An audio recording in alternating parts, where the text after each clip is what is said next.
भाई जिस तरह सरकार का रवैया उससे स्पष्ट हो रहा है कि सरकार न्याय नहीं देना चाहती है। अब जब पूरी सरकार एक तरफ खड़ी हो जाएगी, जैसे अजय कुमार टहनी के मामले में खड़ी हो गई थी कि ना सरकार ने उनका इस्तीफा लिया, जबकि सब सामने था। इस पे तो सरकार कह रही है ये है वो है फलाना ढिमका, लेकिन उस पर तो सामने था, उनके बेटे की वीडियो भी आ गई, सब चीज़ें। और वो बेटा किसकी शक्ति पे कर रहा था? उनके अपने पिताजी की शक्ति पे। तो ना उनसे इस्तीफा मांगा जिन्होंने किसानों को मार दिया, कुचल दिया, और ना ही उन्होंने कभी इस पर खेद प्रकट किया। इसलिए इस सरकार से भरोसा खत्म हो गया है। इसलिए हमने तय किया कि 7 दिन हम सरकार को देते हैं, चाहे पुलिस यहाँ जो 164 के बयान करके उनको गिरफ्तार कर ले। अगर ऐसा नहीं होता है फिर 8वें दिन हम इनके आंदोलन को मजबूत करने के लिए, क्योंकि जिस तरह का रात हुआ ये कभी भी हो सकता है, फिर इन्हें गिरफ्तार भी करके जेल भेजा, तो हम फिर 8-7 दिन के बाद यहीं बैठने का काम जो है वो करेंगे इनके साथ। जैसे जिस तरह के उसमें रह रहे हैं ज़मीन पे, जो तमाम तरह की जो बिना सुविधा के इस तरह का जीवन काट रहे हैं, उस संघर्ष के जीवन को हम भी जो है ना झेलने काम करें, क्योंकि हम बहन बेटियों के सम्मान की बात करते हैं। अगर हम अपनी उन बेटियों का जिन्होंने देश का नाम रोशन किया उन्हीं के सम्मान की रक्षा नहीं कर पा रहे तो फिर कैसे चलेगा? इसलिए 7 दिन हमने सरकार को दिए हैं कि सरकार अपनी गलती को सुधारते हुए उनको गिरफ्तार करके जेल में डाले और उनकी मांगों को पूरा करे, और नहीं करती तो फिर 8वें दिन से हम यही आंदोलन पर डटेंगे। उन्हें के बीच एक चादर अपनी घेर के यहाँ। कितने लोग संख्या में आप यहाँ पर आए? भाई ये आंदोलन का आपको पता है, आंदोलन तो ऐसा होता है लाखों लोग आ जा, आंदोलन कोई भरोसा थोड़ा है कि आंदोलन तो आंदोलन है। आपने देखा, आपको एहसास था किसान आंदोलन में इतने लोग आ जाएंगे, कितना बड़ा टेंट लग जाएगा और सब लोग पड़े रहेंगे 13 महीने तक। आंदोलन के है ना सेंटिमेंट होते हैं। ये जो कल बहन बेटियों के साथ हुआ है और उन्होंने जो खून के आंसू हुए हैं ना, लोगों में बड़ी गुस्सा है इस बात में। सरकार उस गुस्से को नजरअंदाज कर रही है, इसका खामियाजा भुगतना पड़ सकता है। एक आदमी सोया है उसको जगा जा सकता है, लेकिन जो जानबूझ के दड़ कहते हैं हमारे यहाँ, दड़ जो दड़ खींच के पड़ जा, यानी कि जानबूझ के आंखें बंद कर ले, उसको उठना ही नहीं, उसको कितना ही लाड वाला वो बिल्कुल आँख खोल लेना। सरकार ऐसी हालत में ना, तो आज तो सरकार गूंगी भी होगी है, आज सरकार बहरी भी होगी, सरकार आज अंधी भी होगी। ना उसे ये अन्याय दिख रहा, ना उसे न्याय सुनाई दे रहा, और ना ही वो इस पर कुछ बोलना चाहती है। देखो, प्रधानमंत्री जी का जो नारा सबका सबका सबका विकास, वो नारे का असली मकसद ये है कि अगर आप कुछ अच्छा कर रहे हो तो हम उसका सराह लेंगे, अगर आपके साथ कोई बुरा हो रहा तो आप इसके जिम्मेदार खुद हो।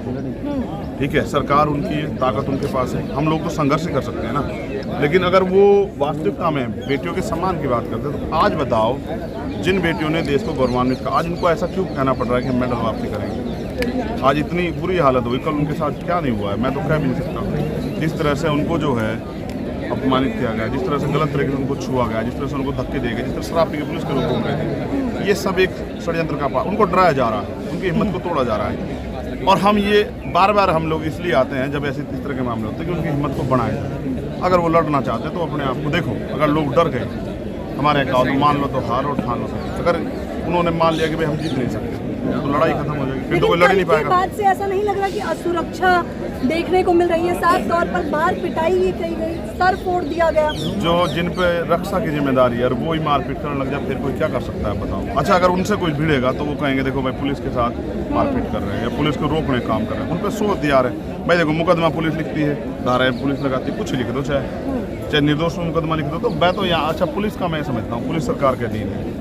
भाई अगर मेरे यहाँ कोई काम कर रहा है या मैं किसी को तनख्वाह दे रहा हूँ तो मेरे खिलाफ कहाँ चला जाएगा? तो पुलिस उनके खिलाफ नहीं जा सकती, पुलिस तो उनके हिसाब से काम करे। अगर पुलिस उनके खिलाफ जा सकती, पुलिस वास्तविकता में यहाँ पुलिस के लोगों को जमीर होता, रीढ़ की हड्डी होती, तो फिर मुकदमे के लिए सुप्रीम कोर्ट के आदेश की जरूरत नहीं पड़ती, अच्छा, फिर FIR दर्ज हो जाती है। हाँ, जिस हिसाब से आपने हुंकार भरी और आपने कहा 7वें दिन हम यही इकट्ठा हो जाएंगे, 8वें दिन, तो मैं उसके बारे में जानना चाहूंगी, क्योंकि आए तो तमाम लोग हैं लेकिन किसी ने ये नहीं कहा कि मैं यहाँ आ जाऊंगा। भाई मेरा काम ऐसा, देखो छोटी बहन, मेरा काम ऐसा है, जो मैं कहता हूँ वही जो मैं कर सकता हूँ वो मैं कहता हूँ। और जब कहीं अन्याय हो, और अन्याय रोज जैसे रात का मामला हो, अगर हम यहाँ होते तो कोशिश करते कि अपनी बहन बेटियों को प्रोटेक्ट करते। भाई लाठियाँ पड़ जाती तो हमें पड़ जाती, हम उनको कोशिश करते उनको ना पड़े।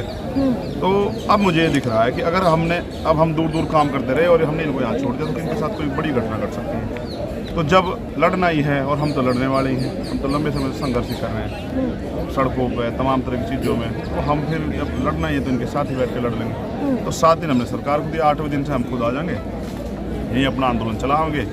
ज़मीन पे जैसे वो बिना सुविधा रह रहे हैं ऐसे रहेंगे। हम तो किसान का मेरे को बिकते हैं, हमें तो कोई गरीबी हम निकल के आए, हमें तो कोई दिक्कत नहीं ज़मीन पे सोने पे भी, तो हम उनके बीच में रहेंगे और उनकी लड़ाई को मजबूत करेंगे। ये हमने तय किया। शरण सिंह कह रहे हैं कि नड्डा जी कहेंगे, गृह मंत्री जी कहेंगे, प्रधानमंत्री जी कहेंगे तब दूंगा इस्तीफा।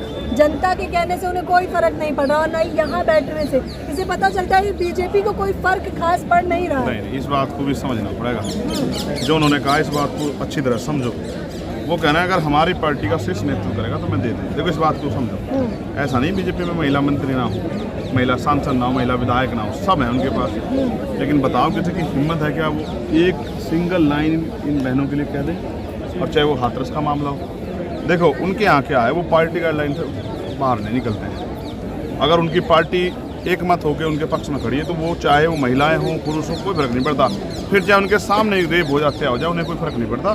फिर वो ना बोलेंगी, ना सुनेंगी, ना देखेंगी। इस ये स्पष्ट करता है कि उनकी जो पूरी पार्टी है वो आज उनको बचाने के लिए खड़ी है। और उनके यहाँ जो महिला नेता है जब वो भी नहीं महिला न्याय बोल सकती, फिर उन कुर्सी बैठने का फ़ायदा क्या पता भाई। फिर कहाँ आएगा महिला सशक्तिकरण, कहाँ आएगा महिला सुरक्षा। गृह मंत्री जी हमारे आगे जा कहते हैं 12 बजे महिलाएं गहने पहन के घूम ले।